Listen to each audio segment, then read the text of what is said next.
Good evening. My name is Dr. David Doman, and welcome to the 12th anniversary edition of Housecall. What are the latest insights from a radiology standpoint for cognitive decline? Find out more right now.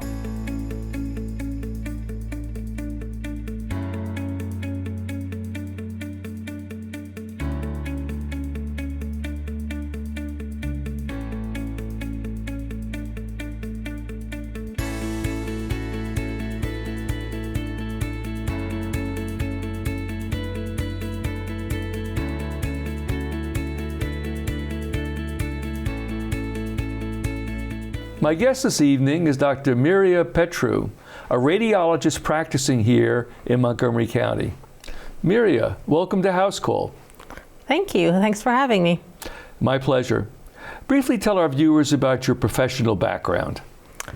I went to undergraduate medical school at the University of Cambridge in the UK. Then I did my residency at the University of Michigan. I came to Maryland to do fellowship at Hopkins. I spent about 10 years in academia, both at Hopkins and at the University of Michigan, before transitioning to private practice a few years ago. Very distinguished background. So tell our viewers, how did you become interested in cognitive impairment and dementia? I was always interested in the functioning of the brain. I find it fascinating. And I'm interested not only in neurodegeneration, but how the brain compensates for that, and how that is related to education. So the higher your educational level, the better you compensate in the setting of neurodegeneration. I also find that one of the most tragic aspects of human existence is the loss of memory, because all we are is really a collection of memories. Sure. So from a philosophical standpoint, that is one of my interests. Good for you. So how common is cognitive impairment as we age? Very common. It's more than 50% of people will end up with some level of cognitive impairment. Not everybody will have frank dementia, which is a clinical syndrome where your cognitive impairment, your memory loss and your thought process dysfunction affects your daily life. But some level of mild cognitive impairment, a lot of people will have. So it's a part of aging. It is, although it's not considered. It's not considered normal aging. There is normal aging, and there is like cognitive impairment that's pathologic. That's more than what you expect in normal aging. Have they actually done any anatomic studies in people who age and don't have cognitive decline versus those that do have memory issues, to see if there's any changes anatomically that correlate with memory loss?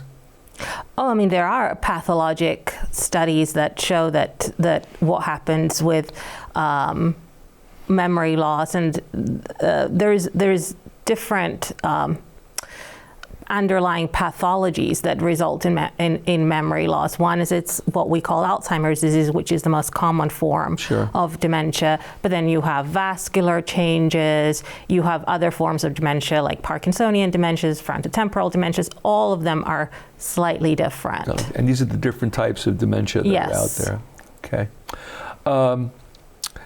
Okay. Do you find that dementia or cognitive decline is more common than it was years ago, or are you just more aware of it? We have an aging population, so it is going to be more prevalent, Okay. because our population overall is aging. Okay. So as the number of us who get older increases, you would expect that? Exactly. All right. So how does differentiating between different types of dementia affect prognosis, the outlook, and treatment? Different kinds of dementia have different presentations. People tend to want to know what kind of dementia their loved ones have, to be able to anticipate what their care will be like, if there are going to be more memory issues, a more benign course, a more slower course versus a faster course, and more neuropsychiatric symptoms that are more challenging to manage. In certain dementias, such as the Parkinsonian dementia, certain medications are contraindicated or supposed to be used with care, like antipsychotics, or anticholinergics. So it does affect our management of these patients. And frontotemporal dementia, which you mentioned earlier, how does that present differently than somebody with Alzheimer's? I mean, there's all kinds of subvariants of everything, but frontotemporal dementia tends to have more neuropsychiatric presentations as opposed to Alzheimer's, which is a lot of the time more memory decline. Okay.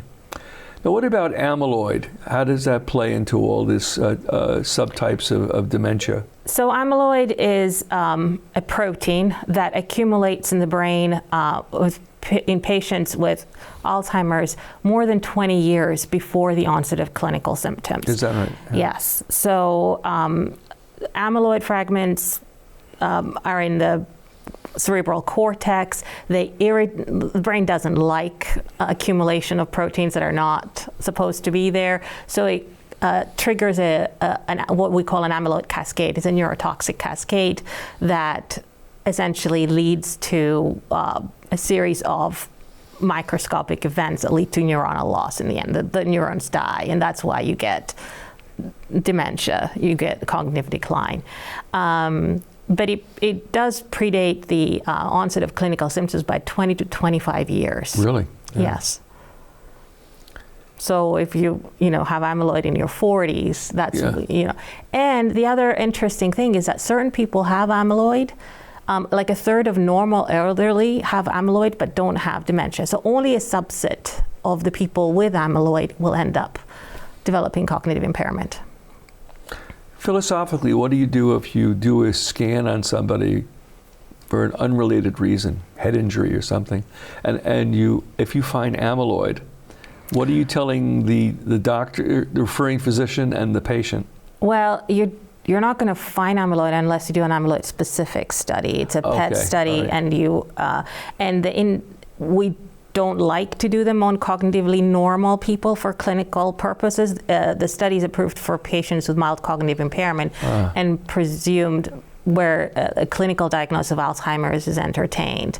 So if you have amyloid in your brain, you don't necessarily have Alzheimer's disease or are destined to develop Alzheimer's disease. But if you don't have amyloid, you don't have Alzheimer's. Okay. So it's and if you have cognitive impairment in the setting of a positive scan, then somebody has to think about alternative diagnosis. It's not Alzheimer's, this could be something else. Okay. So what is involved with the amyloid PET scan? Basically, the amyloid PET scan, we inject a radioactively labeled monoclonal antibody into the vein, and we wait about 60 minutes, and then we scan the brain, and that little monoclonal antibody will go and bind to the amyloid that's in your brain. So then we can visualize it, essentially. How interesting. Yeah, so you actually will detect it that way. And so how do you interpret the results if you find this? So you look at the images, and you see that in the cortex of the brain, you see an increased uptake of your radio tracer, what you injected in the vein, as opposed normally in normal patients with a negative study with no amyloid in their cortex, the uptake in the white matter that on your picture will be higher than in the gray matter, whereas that distinction is lost as you accumulate amyloid in your gray matter in your cerebral cortex. So the significance of a positive amyloid test is this is consistent with Alzheimer's? It is consistent with Alzheimer's in the setting of cognitive impairment, but it's not diagnostic for Alzheimer's. It's consistent with Alzheimer's, but not diagnostic. Because, like, for example, dementia with Lewy bodies, which is a Parkinsonian dementia, 50% of those patients will have a positive amyloid study. A third of normal elderly people will have a positive amyloid study.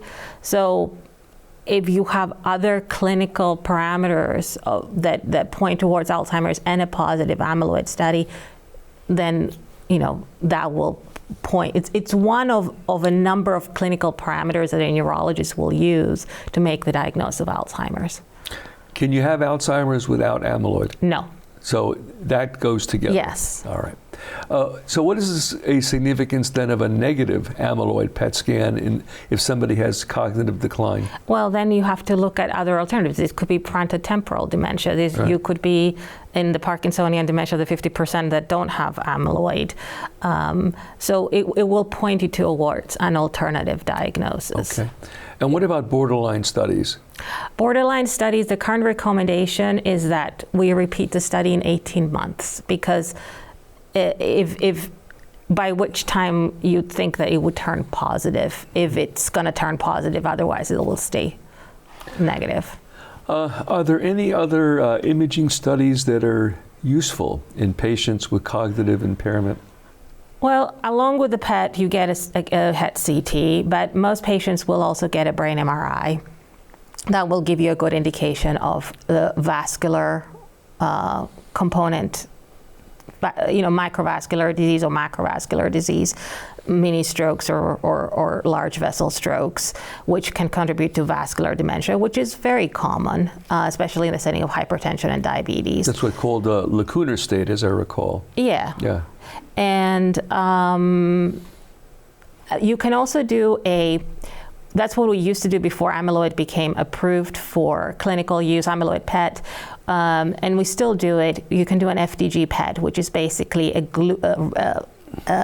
similar PET study, but you inject radioactive glucose, and you just look at the metabolic pattern in the brain, where it's taken up more versus less, which in conjunction with your amyloid study, it can actually it can narrow your diagnosis even more in terms of how to classify the dementia.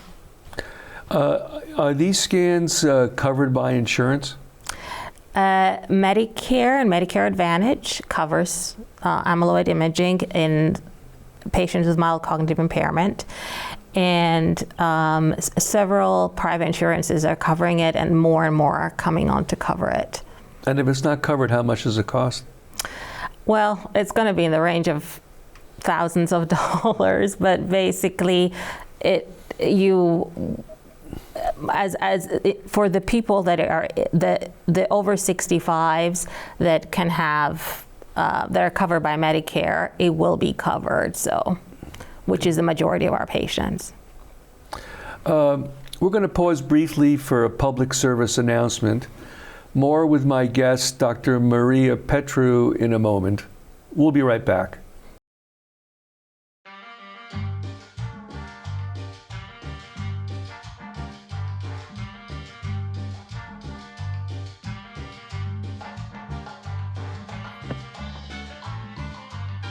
Okay, Dad, look at you. I look nice, don't I? I see you. Adding your own flavor to fashion comes with age. Oh, man, that's the best one yet. Forgetting how to add doesn't.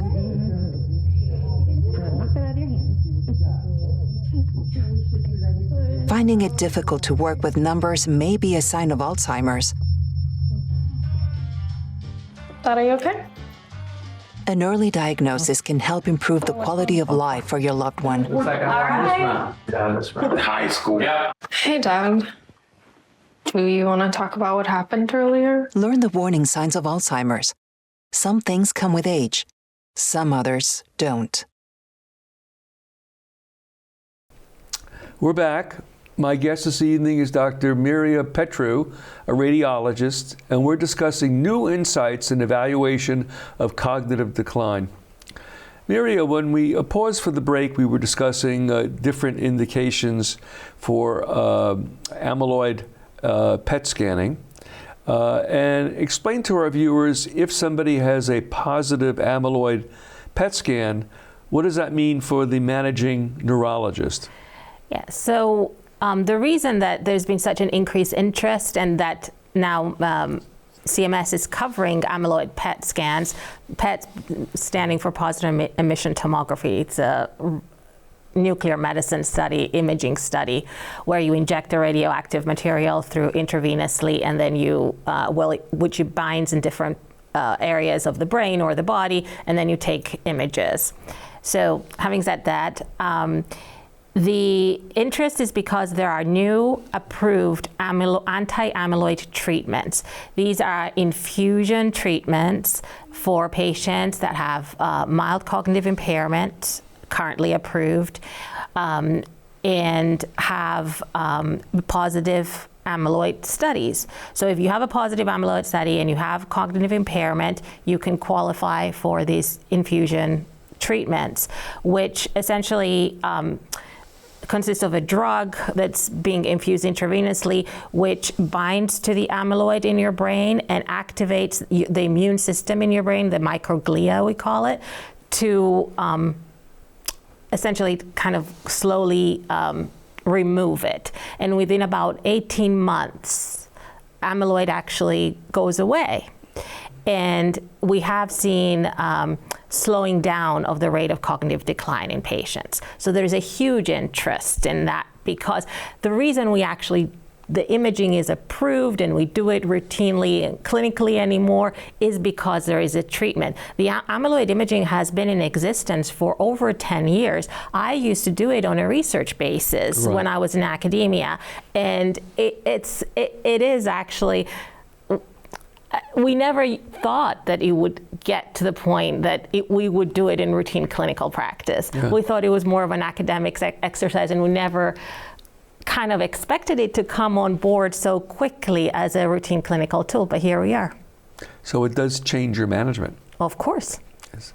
So let's go on to PET scanning, because there are many, many other indications for using that technology. Mm-hmm. Share with our viewers some of the current and potential future indications. Currently, the biggest portion of PET scans that are done in any imaging center is what we call FDG PET imaging for cancer. That's, again, standard clinical practice anymore. 20, 25 years ago, when it was just starting. So within 20, 25 years, it became from kind of just as a new technology to routine. Again, we inject radioactively labeled glucose, just sugar, into the vein. The cancer cells, because they multiply more quickly, they take up more sugar than the regular cells of the body. So then the tracer that we inject, the radioactive tracer, localizes to cancer areas. So we can image your lung cancer, and we can figure out if there are any metastases that come along with it, or if it's just a localized issue that can be managed surgically. Lymphoma is another indication that we do a lot of PET scans for, and we monitor patients through treatment. And if the uptake, you can have lymph nodes can stay big, so on a routine CAT scan, you will see just big lymph nodes, but you don't know if they have cancer or them or not, where PET will tell you that if they don't take up extra sugar, they're just kind of big dead lymph nodes. There's nothing to worry about. Sure. So it really guides people's clinical management in most cancers. Very nice, very nice. And besides lymphoma and what other cancers are? Lung cancer, we do some for breast cancer, esophageal cancer, colorectal cancer sometimes. I mean, a lot of different indications in cancer imaging. The other big development in the last few years is prostate cancer imaging through another, not the radioactive sugar, but another agent called it's a PSMA. There's a protein surface antigen that it's a protein that's on the surface of prostate cancer cells. That a ligand for that has been developed, and that again is routine practice in patients with intermediate to high risk prostate cancer. Everybody gets one after they get diagnosed with that after a biopsy to see if there are metastases and which alters the treatment, if they need systemic treatment or if they can just get away with surgery. As an extension of that, there is also agents that have a therapeutic ligand tagged to the imaging component. So you can actually be injecting something to the vein and be treating the metastases through a little radioactive agent that specifically targets the sites of metastatic disease for prostate cancer. And that's part of the PET scan? Not part of that would be like a treatment that's more involved, but that's an option that's kind of taking effect these days. You have to be a treatment facility, not just a diagnostic facility. I work at a diagnostic facility, but that is definitely something that's coming along. And for a number of cancers. A therapeutic radiologist, not an oncologist. I mean, I think it's a team usually. It's a radiologist, an oncologist, a radiation oncologist. Like everybody works together to treat these patients. How interesting. Now, how does the sensitivity and specificity of PET scanning for these cancers compare to other radiology techniques like a CT or an MRI? I mean, it's much more specific, for sure, in terms of like especially with a specific agent, like a PSMA agent, because that specifically targets one kind of cancer, like a prostate cancer. The more the FDG, the glucose imaging, it can pick up different things, inflammation being part of it, but usually the range, like how much uptake a site has, will give you an indication of its level of malignancy. But it does add quite a lot of specificity to our imaging capabilities, as opposed to just CT and MRI, which is more of because it's more of a functional imaging tool as opposed to just a purely structural, like a CT or an MRI. Sure. Now, is PET scanning for these cancer indications covered by insurance? Yes. So that's not a problem?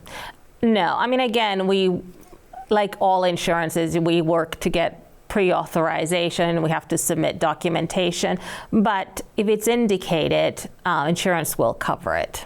All right. And how long does one of these scans take?